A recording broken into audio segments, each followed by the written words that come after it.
Well, I can only repeat it, that I think that, you see, just automatic forgiveness when it comes to black people being harmed or killed or injured by people who classify themselves as white.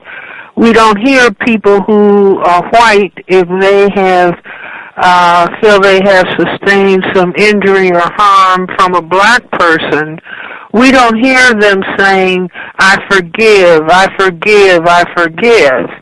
And I was saying in a talk recently, no one asked the white females who lined up and were accusing Bill Cosby of having sexually or date raped them, and no white person would say to them, one or more, or all of them, a long time has passed. Don't you think it's time for you to forgive Mr. Cosby? Nobody would ever think of that. Do you see, nor would anybody think to ask a Semite of the Jewish religion, well, have you forgiven the German people? Have you forgiven the Nazis for what they did? Do you see? Nobody would even think of saying that. So I think that it is a part of black people's tradition from the time of enslavement. Do you see, where the slave master could beat the black person, and I could just envision the black person being beaten and the slave master or the slave mistress would be saying, say that you forgive me.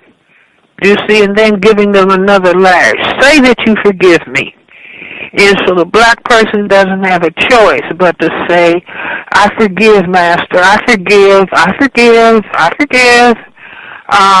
And I don't want to show any disrespect to the mother of Mr. Walker. I mean, I certainly understand what has happened to black people and where that pattern comes in. When we were in formal slavery, I heard a white female explain to a young black man, this was at a Race Relations Institute a number of years ago, and the young black man in a small group discussion, he said, I don't believe in racism, I'm a Christian.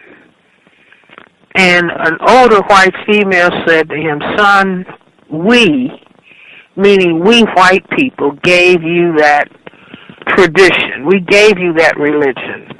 And we emphasized three things. Slave, obey your master. Turn the other cheek, and you will get your reward in heaven. And so that is the yoke that black people, I say by and large, are still under. And most black people are not thinking about or understanding that we are in a total system structure of racism. But let me say this as well. When they talk about cases of domestic violence, the victim of the violence, be it a male or be it a female, be it black or be it white, no one emphasizes and says you should forgive the person who has been beating you. Do you see, they are admonished to respect themselves and go and file a complaint with the police department. Further, press charges and stand by those charges. Because if you keep saying to someone who is beating you, I forgive, that means come back again and hit me again. And then I forgive you, come back again. And even when you are raising children, you know, if you correct a child and say, don't do X, Y, Z, and the child goes ahead and does it, and then the child says, I'm sorry. Okay. The next time, the parent again says, do not do this. This is incorrect behavior. And the child goes ahead and does it. And then the child says, I'm sorry. Now, the parent who fails to respect him or herself and really fails to respect the child will just say, okay, you're forgiven, over and over and over again. Then you are raising someone who's going to be a sociopath. Because you're not saying, all right, you have apologized several times, but now you're going to have to face the consequences for your behavior. If the parent respects him or herself, then the parent will take that position. And if we as black people decide that we are going to respect ourselves, and this is one of the things that has happened to black people in the 500 years of our oppression, including the phase of slavery, formal slavery, is that black self-respect has been completely annihilated. And so, we say, okay, I forgive, and then we take the pain and frustration out on each other. It's just like in South Africa, truth and reconciliation. So the people who brutalize black people are allowed to go unpunished. But the pain that is inside of black people goes out towards one another. And the system of racism, white supremacy, continues. So I am making the recommendation for black people's mental health that black people take the position that all of these things that we are dealing with, the killing of black men every week, every other day, the incarceration of black men, the unjust sentencing, gentrification, the removal of black people from urban centers across this country, that all of this is the face of racism, white supremacy. And black people have to take the position, we're not going to be in the position of saying we forgive. No, what we're going to insist upon is, number one, that racism, white supremacy as a total system structure be recognized. And number two, when that system has been brought to an end and replaced with a system of justice, then the consideration of forgiveness, if that won't even be in order, because the system of injustice will have been removed and a system of justice established. Now that's my position as a black psychiatrist, and I would say that I'm certainly recommending that as important for black people's mental health in this system, that the foundation of the position is that we are going to have respect for ourselves second to none.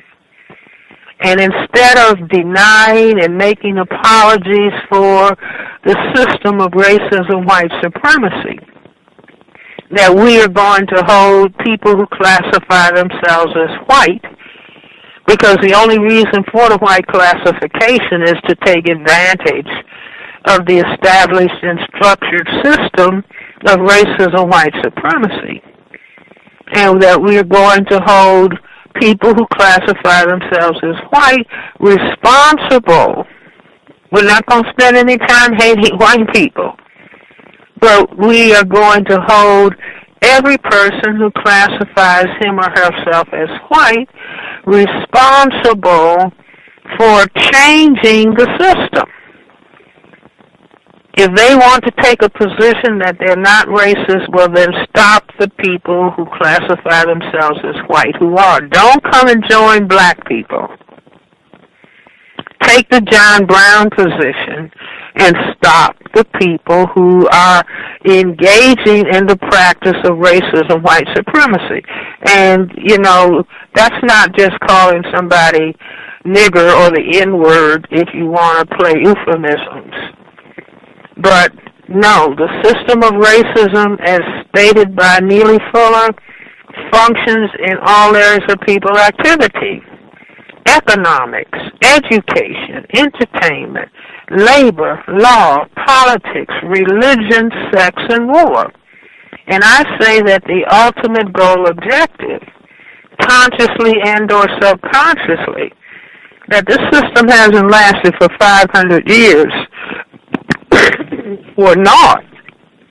The system is about white genetic survival on a planet where the white population is a tiny, very tiny population, fewer than 1/10, and white skin is genetic recessive in terms of skin colorations, meaning that because it is a genetic recessive trait, and black, the genetic ability to produce melanin pigmentation, and that's what black, brown, red, yellow, all skin coloration is related to melanin pigmentation. Black people having the greatest genetic potential to produce melanin pigment, and therefore the greatest genetic potential to cause white genetic annihilation. This is why the system of racism, white supremacy exists on this planet. And that dynamic necessitates being able to kill black male persons anytime a white person decides to do so. And it's being made clear to everyone that the persons who are authorized to carry guns, they will shoot black men, and then the courts will exonerate them, meaning they can do it with impunity. And this is fundamental to what the system of racism, white supremacy is all about, which is why black people must now demand that racism, white supremacy be given the same standalone recognition as when somebody makes a charge of anti-Semitism. That charge stands alone. When somebody makes a charge about discrimination against females, gender discrimination, that charge stands alone. When somebody makes a charge of discrimination against gay, lesbians, and transgender persons, that charge stands alone. The only charge that is rebuffed and denied is the charge of racism, white supremacy. And I say that black people must now stand up and demand that racism, white supremacy be respected, standing alone, not pulling in diversity with every other possible complaint. No, racism, white supremacy, the dynamic that black people have faced at the hands of people who classify themselves as white for the last 500 years. And we must demand that this be recognized and confronted. As a matter of fact, I think that black people should go further and take the position that any candidate that is running for president of the United States, whether they are Libertarian, Green Party, Republican Party, Democratic Party, don't ask black people for their votes unless you step forward and acknowledge the existence of racism, white supremacy as a total system structure, because black people are watching black men being shot and killed, shot in the back and killed every week or every other week or every other day. So, it would be a complete and total absence of black self-respect on our part if we were not placing this demand front and center to anyone who comes to a black person and is requesting that black people consider voting for them to become the next president of the United States. Context of white supremacy. We had folks who dialed in on this issue yesterday, just because it's been so prevalent in so many different ways. One aspect that I think is also very important in terms of how this system operates, I think you used the metaphor of plantation slavery, where the enslaver, white person, is standing with that whip and beating the black person, saying, "You're going to forgive me. You're going to forgive me." That still exists today. And two illustrations I had, there was an article in the Washington Post, and it actually was written by a black male, but the report was titled "Why We Should Forgive Levi Pettit." And Levi Pettit is one of the white students at the University of Oklahoma who was recorded singing his chant about lynching niggers. And he was one of the students that got expelled. And so he did his press conference a few weeks back, and he had a whole lot of black people with him. But the article in the Post, it reads, "Levi Pettit is the only one with enough guts to meet with those he offended, apologize to them, and do so publicly. Pettit will be making amends for the rest of his life.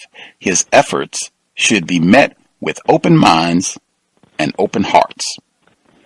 That's the first one. And then I hear so many people, when any discussion of black people being terrorized by whites, that is racism, the reference will go to Madiba, Nelson Mandela in South Africa, maybe even Archbishop Desmond Tutu, as, hey, you can't have a lot of hatred.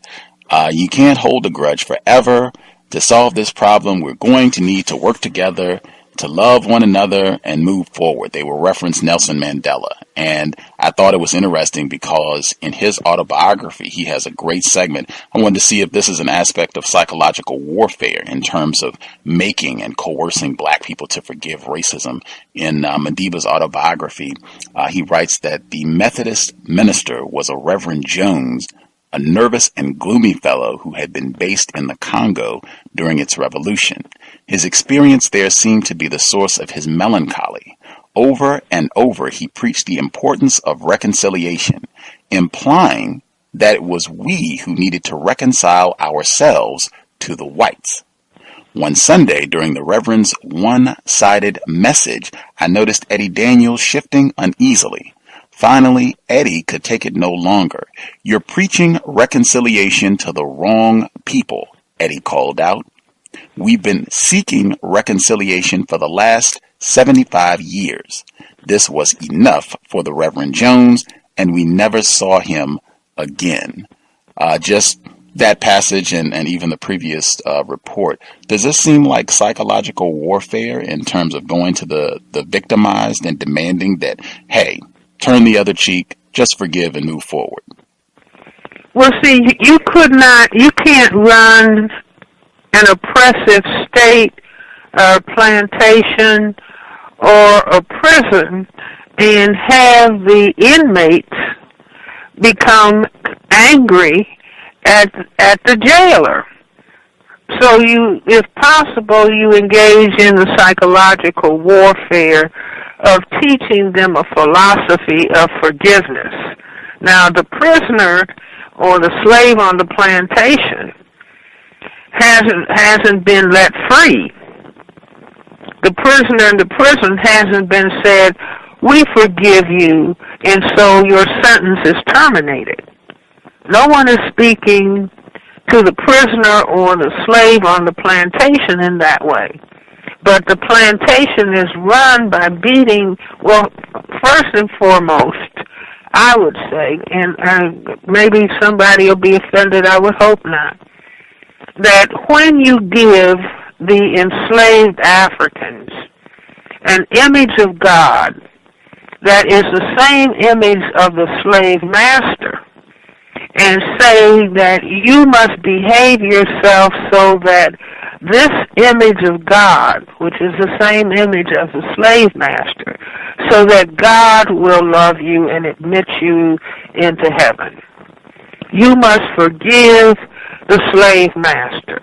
Now that was the position that black people were in for hundreds of years, during the years of formal enslavement.